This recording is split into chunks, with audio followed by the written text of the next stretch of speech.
Hoy es 13 de septiembre.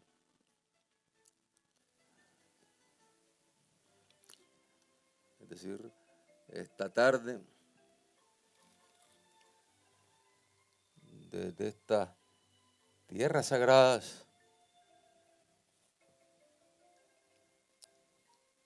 donde se defendió la dignidad de la patria, la soberanía de la patria, la soberanía de la región centroamericana, de las naciones centroamericanas,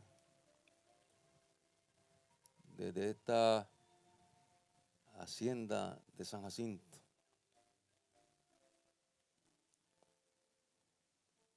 Ya estamos en vísperas del día de esa histórica batalla.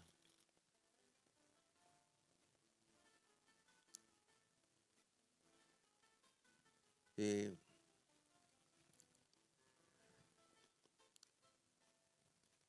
viviendo tiempos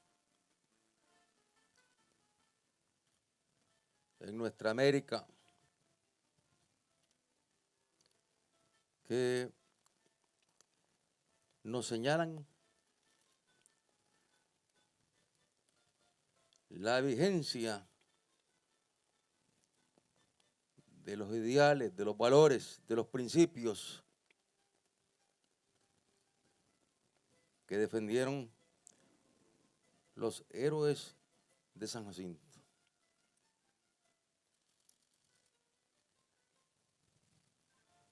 Sabemos que la presencia del yanqui invasor era la presencia de los sectores más conservadores, más reaccionarios del sur de los Estados Unidos. Estados Unidos se debatía en esa confrontación interna entre el norte y el sur.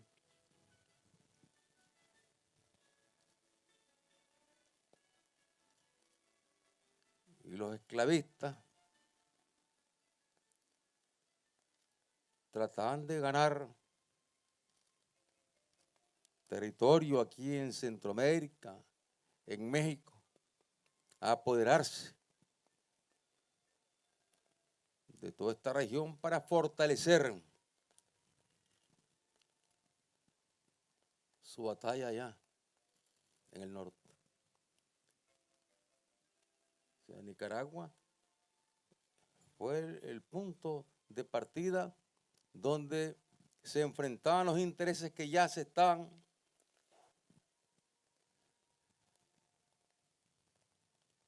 enfrentando allá en los Estados Unidos, los del norte contra los del sur, o los del sur contra los del norte.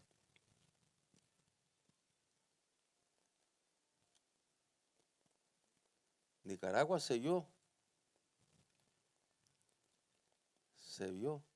incorporada a esa batalla del imperio, porque a final de cuentas era una batalla que se libraba ahí, en ese imperio, que todavía no terminaba de unificarse.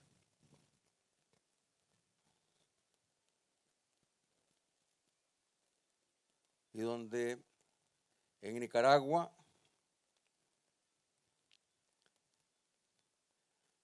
ya estaba la ruta de tránsito, que era el objetivo de mayor valor que perseguían las fuerzas traídas desde los Estados Unidos, encabezadas por Walker.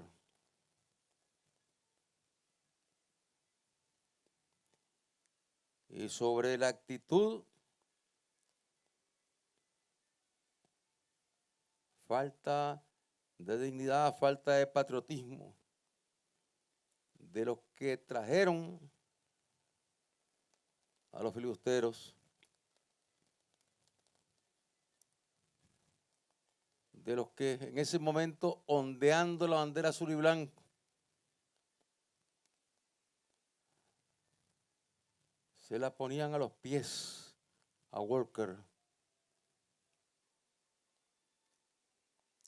A Walker con su fuerza militar, porque traía una fuerza militar, eran altos oficiales.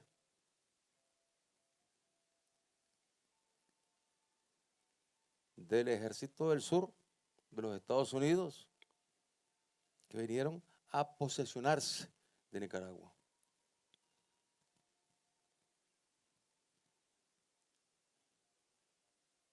Y finalmente, cuando Walker ya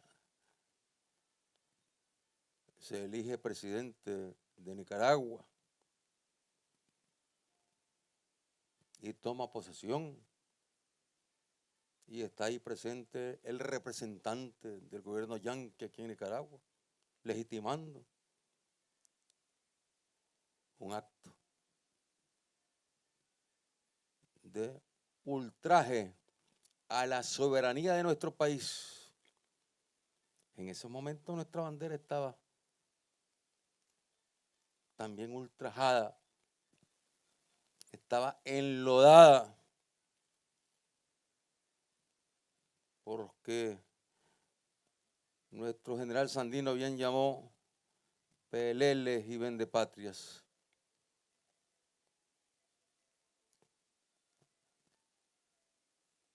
Y luego no quedó más camino que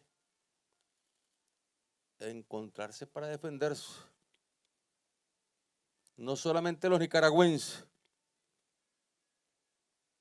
de lo que eran las leyes que ya imponía el yanqui invasor, sino para defenderse también los centroamericanos, que sabían que si el yanqui lograba consolidar la ocupación de Nicaragua, luego iba sobre el resto de Centroamérica. Por eso es que se da la participación combativa de los hermanos centroamericanos, guatemaltecos, hondureños, salvadoreños, costarricenses, todos en esa batalla. En la batalla de Nicaragua para defender la independencia de los países centroamericanos, porque apenas hace unos cuantos años atrás, en 1821, bueno, se había dado el primer paso hacia la independencia.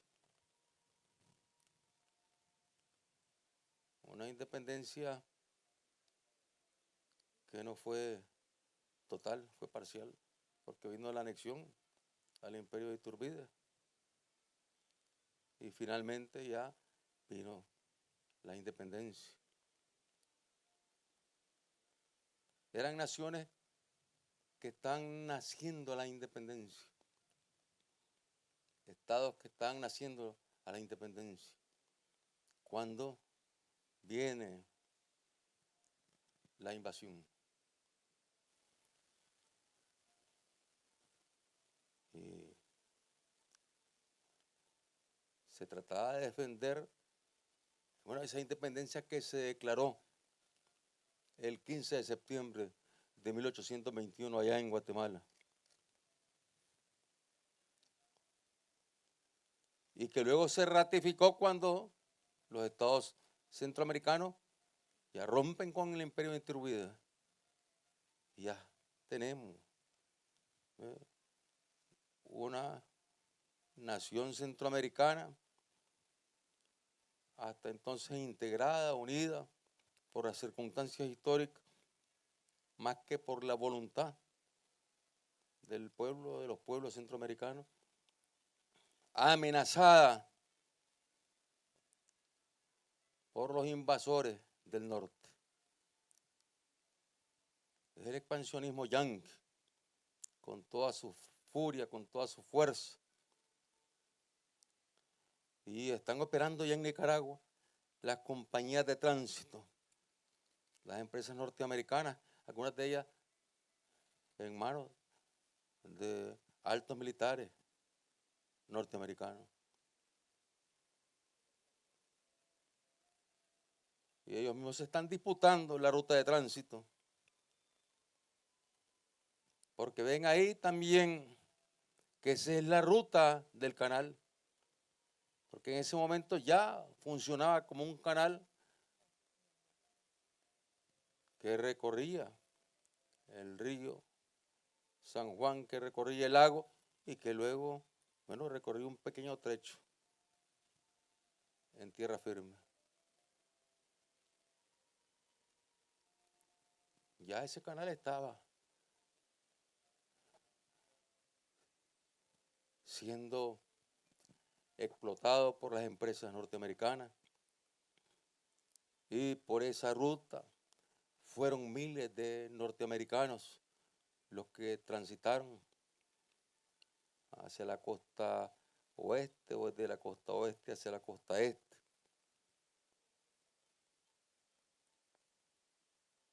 Y una batalla que involucró a miles de hermanos centroamericanos, donde la batalla de San Jacinto, en medio de esa guerra, porque la guerra, más bien diríamos, la guerra involucró, acercó a los pueblos centroamericanos, a los países centroamericanos, uniendo esfuerzos para enfrentar al invasor. Y allí dando la batalla, desde la costa del Pacífico, donde desembarcaban las tropas de Walker.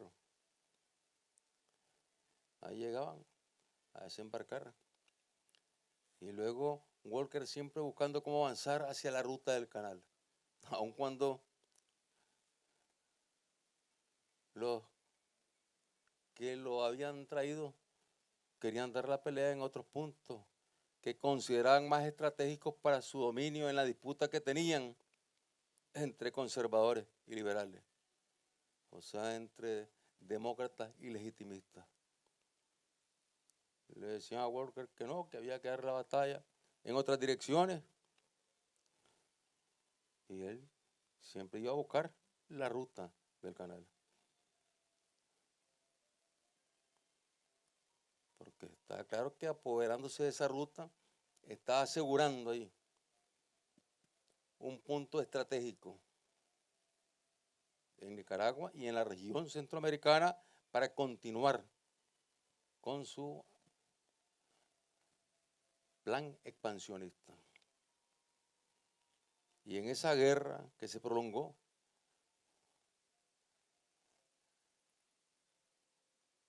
hasta la huida de Walker,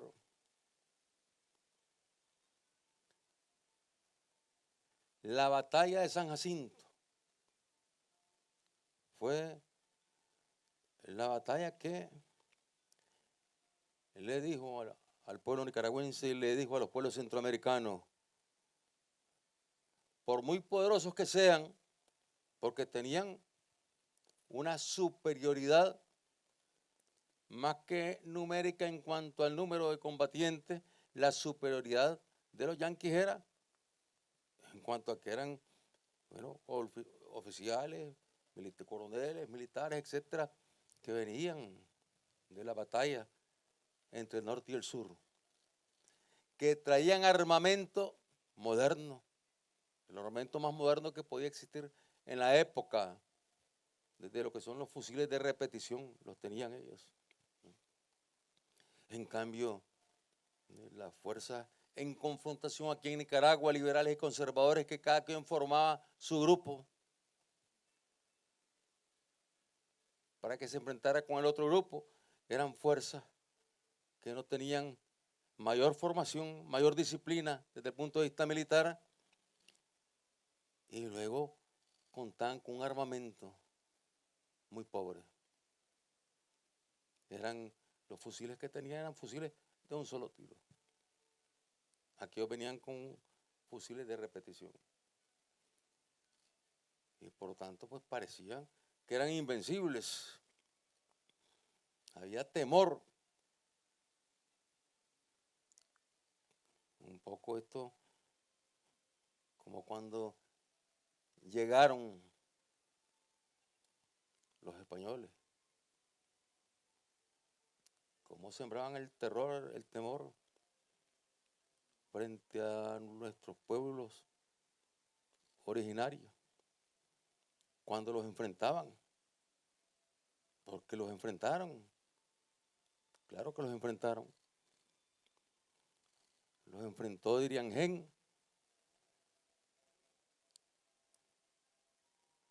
y todo indica, como lo relatan los mismos historiadores de la época,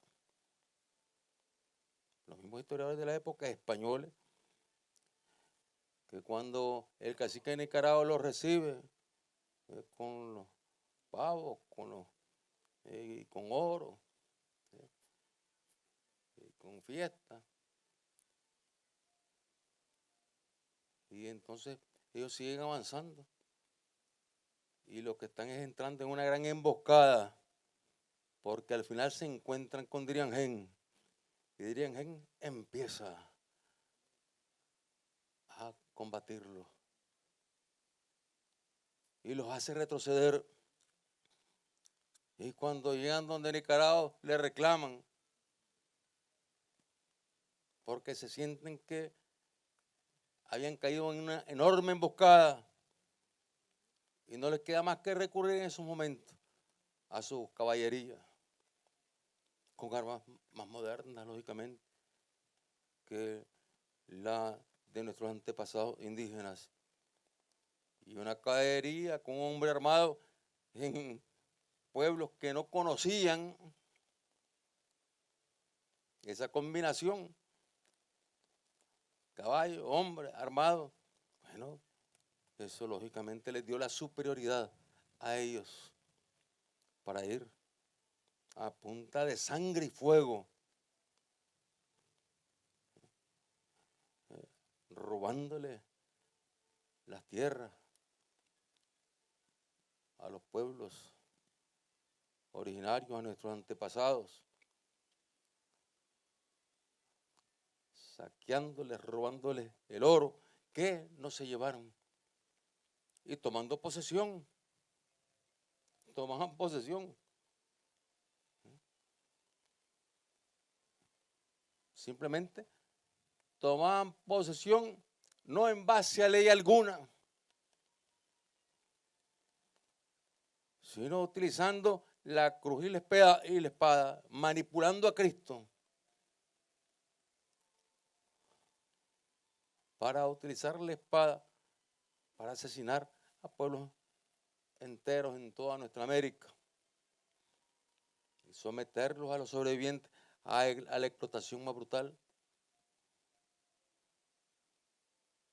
Eso es lo mismo que venían a hacer los filibusteros encabezados por Walker y que hicieron en nuestro país, asesinando, incendiando la ciudad de Granada.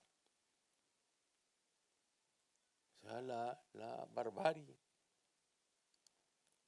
queriendo sembrar el terror y que por el terror se rindieran, en primer lugar, los nicaragüenses y luego fuesen cayendo los otros pueblos centroamericanos y ellos ir luego avanzando porque su objetivo era luego ocupar México. Y ya México y Centroamérica, bueno, unidos al sur de los Estados Unidos para ganarle la batalla al norte. O sea, nos vimos inmersos, de hecho, en ese combate que libraban por contradicciones que tenían que ver más que por una razón humanitaria en cuanto a la esclavitud, tenían que ver con una razón económica, las contradicciones entre los comerciantes, ya empresarios, y los agricultores que se habían acostumbrado a no pagar mano de obra. Simplemente era comprar esclavos y que los esclavos les trabajaran. Simplemente por un plato de comida, sin derecho a ningún salario. Y en esa circunstancia, la batalla de San Jacinto, y le llamamos batalla porque trascendió realmente a toda Nicaragua y trascendió a toda Centroamérica, porque se demostró aquí que el yanqui no era invencible, ese yanqui invasor. Se demostró aquí que se le podía derrotar. Y la derrota del yanqui aquí en San Jacinto significó inmediatamente fortalecer la moral de los combatientes nicaragüenses, de los combatientes costarricenses, salvadoreños, hondureños, guatemaltecos, todos, a luchar con mayor empuje en los diferentes frentes de batalla.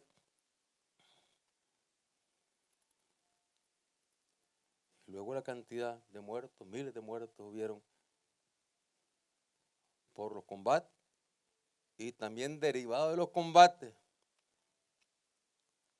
Porque bueno, el que caía en combate, nadie lo iba a recoger y lo iba a enterrar, ahí quedaba. Y entonces vino la peste.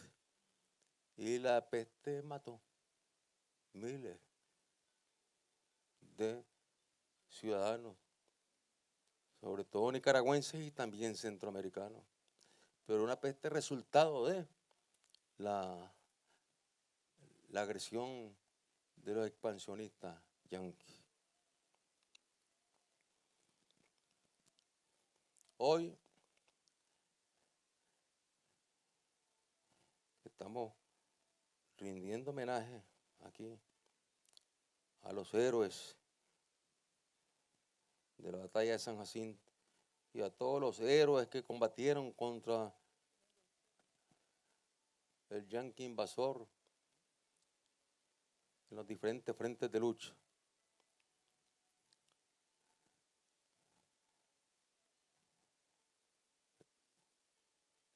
Tenemos que cobrar conciencia que ahí, ese es el momento histórico donde realmente estamos defendiendo nuestra independencia y logrando nuestra independencia.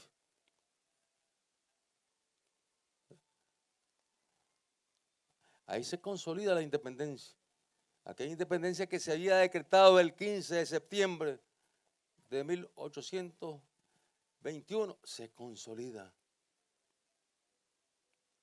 en la lucha, en la batalla contra los invasores y contra los vendepatrias que se mantuvieron siempre plegados a los invasores. Porque como es común a lo largo de la historia, eso no es nada nuevo, a lo largo de la historia ya han estado siempre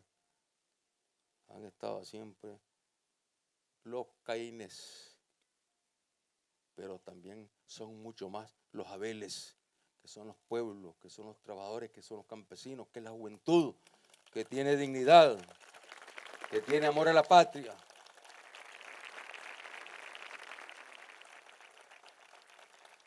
Y hoy vemos nuevas arremetidas en nuestra América.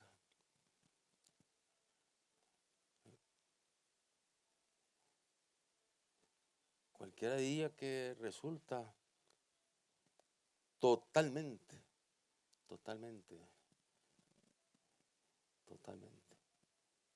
increíble que se quiera repetir la historia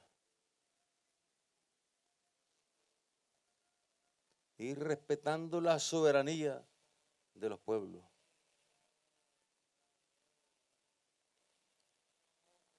Ya no solamente en América Latina y el Caribe, sino que en el mundo. O sea, la potencia norteamericana, no el pueblo, no lo confundimos al pueblo con lo que es el poder económico, militar, que es el que realmente alimenta esa política y la ha alimentado a lo largo de la historia. Vemos cómo lanza golpes por todas partes del mundo, cómo atropella,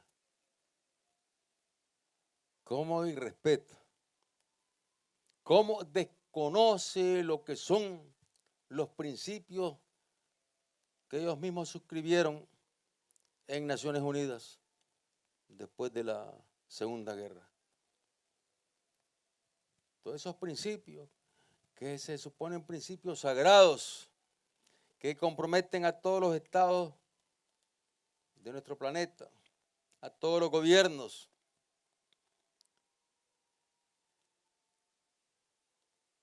Esos principios están siendo irrespetados, así tranquilamente irrespetados. Y si una corte internacional que depende de Naciones Unidas, porque es un organismo máximo de Naciones Unidas, quiere conocer de los delitos que comete la potencia, entonces viene la potencia y amenaza y lanza agresiones en contra de los magistrados de esa corte. A esos extremos hemos llegado. Es la barbarie imponiéndose o tratando de imponerse. Porque por otro lado también hay rechazo a esa política de barbarie que lo que hace es provocar inestabilidad, inseguridad en todos los campos en el mundo. Y respeta los acuerdos de orden económico, de orden comercial. Desconoce los organismos de derechos humanos. Ellos sencillamente los desconocen, se apartan. Pero se sienten con el derecho de juzgar a todos los países del mundo. Es una actitud que, bueno, está presente, cierto, pero que tendrá un tiempo corto. O sea, son actitudes, son comportamientos, es una agresión a la vida. Y vemos cómo agreden a la humanidad entera. Cuando después de suscribir los Estados Unidos como Estado, suscribir acuerdos, convenios que tienen que ver con la lucha en favor del medio ambiente, y para que el cambio climático no termine de aniquilar a la especie humana, vienen ahí tranquilamente ellos, se retiran del acuerdo que habían suscrito. Acuerdo firmado por toda la comunidad mundial. Ellos se retiran. Es decir, no hay ley alguna que respeten.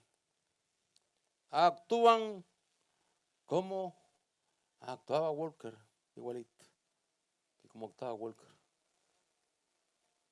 Actúan como forajidos, sin ley, más que con la fuerza que les da el hecho de ser una potencia militar y una potencia económica. Pero estamos seguros que esta es una etapa que la humanidad va a superar, una etapa que el pueblo norteamericano va a superar. Y una etapa donde tenemos un enorme reto los latinoamericanos y caribeños de superar. y no dejarnos chantajear, no dejarnos atemorizar.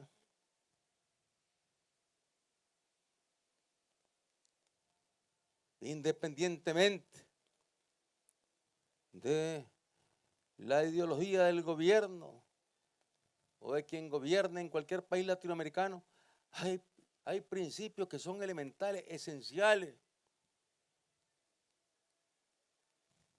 que estamos obligados a defender, que ya los hemos comprometido en la comunidad de estados latinoamericanos y caribeños. El principio de la paz en nuestra región, que no es posible, es inconcebible, es una vergüenza que veamos a un grupo de países, no países, porque no son los pueblos de esos países los que están hablando ahí, sino representantes de gobierno que actuando en contra de lo que mandan las mismas organizaciones que están manipulando, como es la OEA, de lo que manda la ONU, a la cual ellos están comprometidos. Se lanzan a querer levantar el hacha de la guerra con el TIAR. Y convocaron al TIAR recientemente. Los países que son todavía miembros del TIAR. ¿Para qué? Para hacer planes de guerra, de muerte, de más dolor para el hermano pueblo de Bolívar, de Chávez, en contra del gobierno legítimo de nuestro hermano, el presidente Nicolás Maduro, haciendo planes en el TIAR. En todo caso, si les interesa a ellos utilizar el TIAR, donde cabe utilizar el TIAR, cabría utilizar el TIAR, aunque estamos por el principio que se ha aprobado de que se negocie este tema. El TIAR sí cabe utilizarlo tal y como se estableció en su momento, después de la Segunda Guerra, que se creó el TIAR, se creó para ser un instrumento realmente de la política expansionista de los Estados Unidos, que decía América para los Estados Unidos, y no querían ver a Europa. Entonces no era la Unión Soviética el enemigo era Europa, y no querían que Europa compitiese con ellos, que Europa se moviera en el campo económico o con proyectos como el del canal hacia esta región. Entonces ahí nació el famoso TIAR, que era para defender a los países latinoamericanos más allá de nuestra América, es decir, desde Canadá hasta Chile y las islas del Caribe, era para defenderlos en caso de que una potencia de otra región, de otra zona, dígase Europa en ese momento, que era la gran amenaza que ellos veían, atacara a un país de esta región. Entonces que ahí se unía la región para defender a ese país.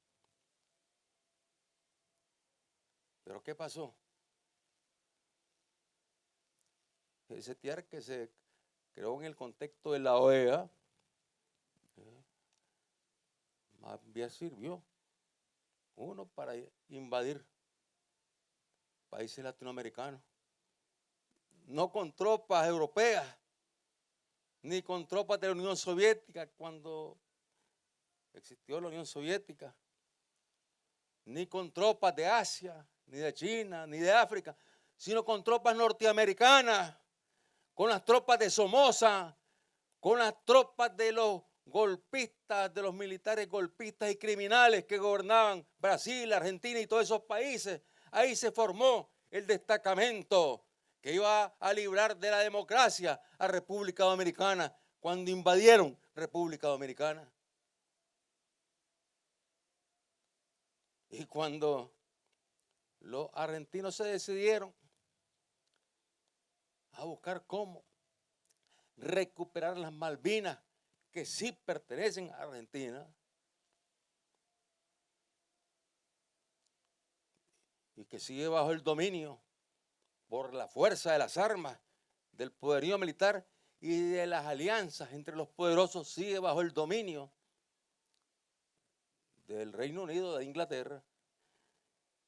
Entonces, cuando Argentina se lanza a recuperar las Malvinas,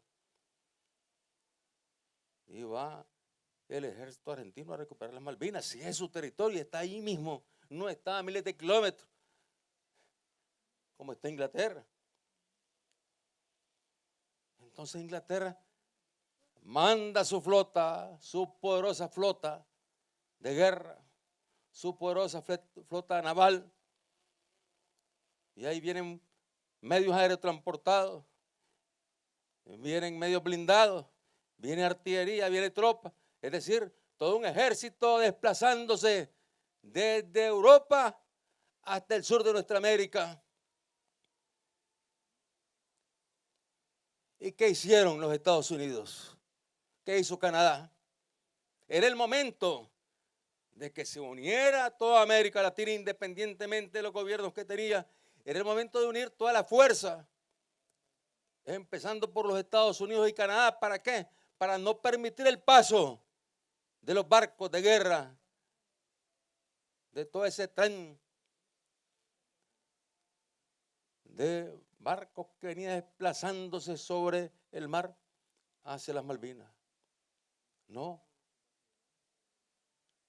Ellos se hicieron cómplices y los apoyaron y les dieron información. Es decir, traicionaron a América Latina y el Caribe. La traicionaron. Y traicionaron en particular a la Argentina.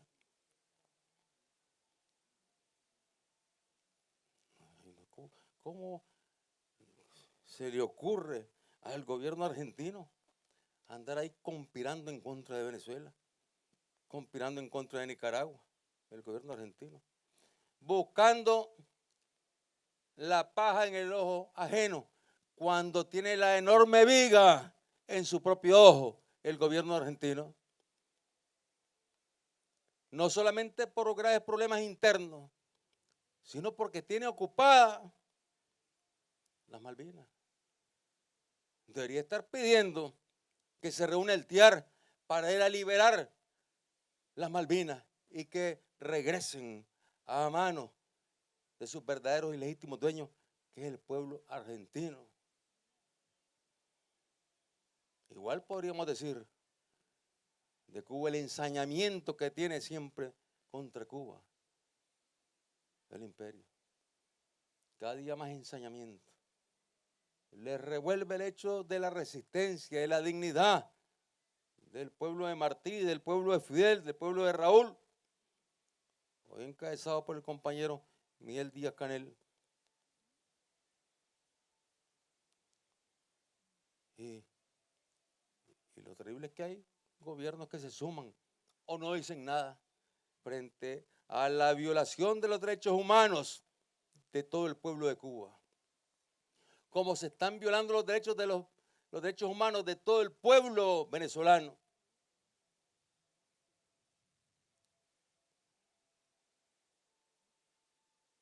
Como cuando se lanzan amenazas contra Nicaragua, se aplican lo que ellos llaman sanciones, que no son más que agresiones contra Nicaragua. Se están violando los derechos humanos del pueblo nicaragüense.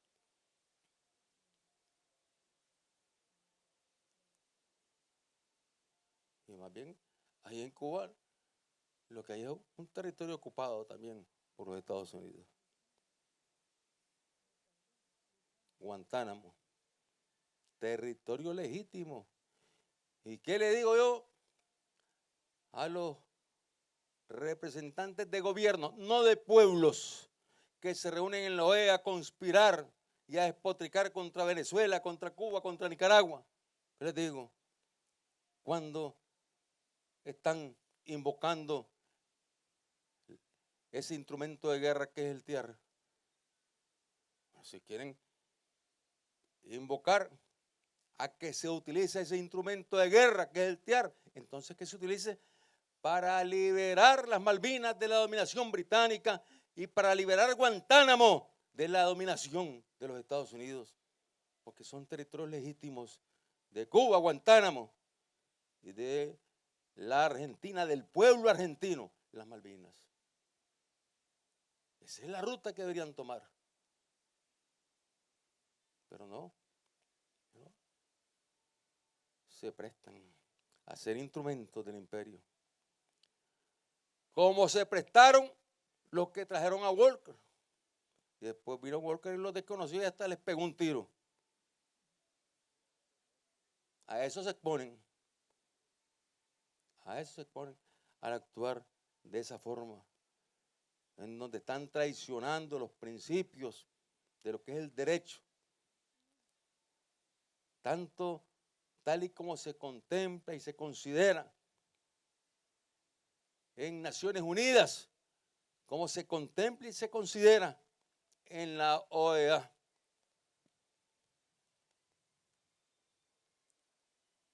Y lo que hay es una manipulación total, un irrespeto al derecho.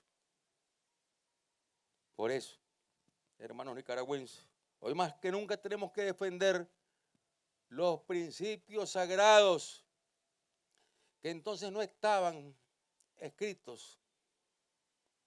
No estaban escritos en ningún tratado internacional. No existía Naciones Unidas en 1854. Pero ya los patriotas nicaragüenses, encabezados por el general José Dolores Estrada, los patriotas nicaragüenses, con Andrés lanzando la piedra, ellos sí sabían que esos derechos estaban ahí presentes, que son inmanentes a la especie humana. Son derechos que ya por instinto, sin necesidad que se diga, en un organismo internacional que no existía entonces, había que defenderlo. El principio de no intervención, el principio de no injerencia, el derecho de hacer frente a la intervención y derrotar la intervención por poderosa que ésta fuese. Ese es el ejemplo que nos dejan y el compromiso que nos dejan los héroes y los mártires de septiembre, que lograron defender la independencia de Nicaragua y la independencia de Centroamérica. Y que nos permiten en estos tiempos, frente a los retos que enfrentamos, frente a las agresiones que enfrentamos, nos permiten un pueblo con una gran moral, que sabe luchar, que sabe resistir, que sabe vencer y que sabe trabajar todos los días en favor de sus propias familias, en favor de la patria y defendiendo la soberanía del país. Que vivan los héroes y mártires de septiembre. Que viva el pueblo de Nicaragua. Que viva la independencia de Nicaragua.